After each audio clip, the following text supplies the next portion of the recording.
Manish Kashyap Patna airport पर पहुंचे तो उनका स्वागत हुआ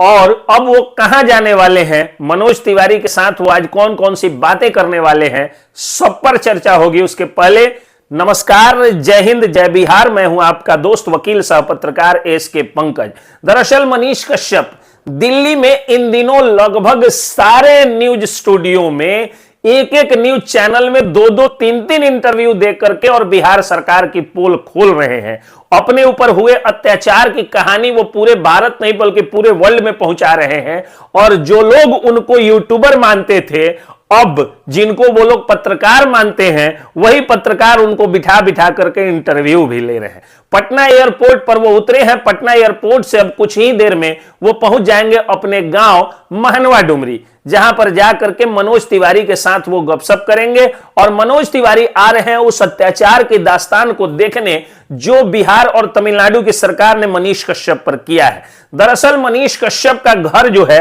वो उनका अपना बनवाया हुआ नहीं, बल्कि उनके दादा जो रामसागर तिवारी थे, जो चाइना के साथ लड़ाई लड़े थे और चाइना के साथ लड़ाई लड़के अपने बहादुरी का परिचय दिए थे, तो बहादुरी के इनाम के रूप में भारत सरकार ने उनको जमीन दिया था और उतना वेतन या पैसा दिया था कि वो घर बनवा सके। वही टूटा फूटा खपड़ैल मकान आज भी वो उसी में रहते हैं। उनके पिताजी भी जवान हैं, लेकिन वो मकान वो लोग अभी तक नहीं बनवा पाए। आप सब लोग जानते हैं मकान बनवाना ईमानदारी के पैसे से कितना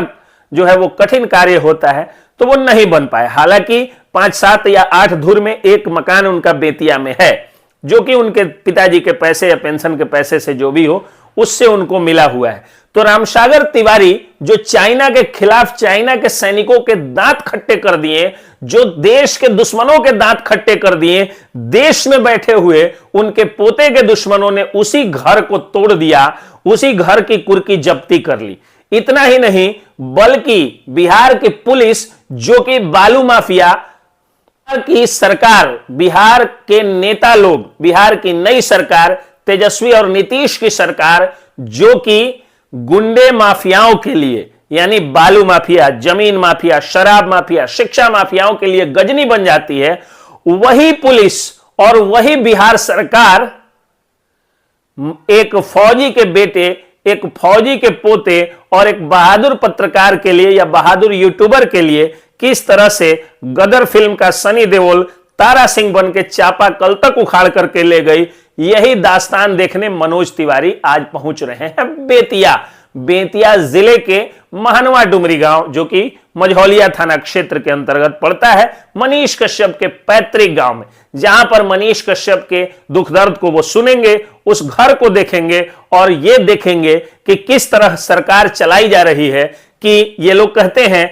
मोदी जी मीडिया की आवाज को दबा रहे हैं, सीबीआई ईडी भेज देते हैं, जबकि सच्चाई बात यह है कि बिहार की सारी जांच एजेंसियां, चाहे वो ईओयू हो या लोकल पुलिस हो, सबको लगाया गया एक ईमानदार पत्रकार यूट्यूबर मनीष कश्यप के पीछे, और लगा करके जितना तंग किया गया, इतिहास जब लिखाएगा तो अत्याचार की दास्तानों में यह एक काला अध्याय के रूप में लिखा जाएगा कि पत्रकारों की सबसे ज्यादा आवाज दबाई गई थी। और अकेले मनीष कश्यप पे होता तो मैं समझता, राकेश तिवारी को भी जेल भेजा गया, नागेश सम्राट को भी जेल भेजा गया, और न जाने कितने दर्जनों पत्रकारों पर झूठा एफआईआर हुआ। काजल जो रिपोर्टर हैं उन पर झूठा एफआईआर हुआ, सच तक के प्रोड्यूसर मनी द्विवेदी पर झूठा एफआईआर हुआ, सच तक के एक ऑफिस बॉय तक पर झूठा एफआईआर हुआ। यह सारी कहानी और सारी दास्तान जो है वो सुनने मनोज तिवारी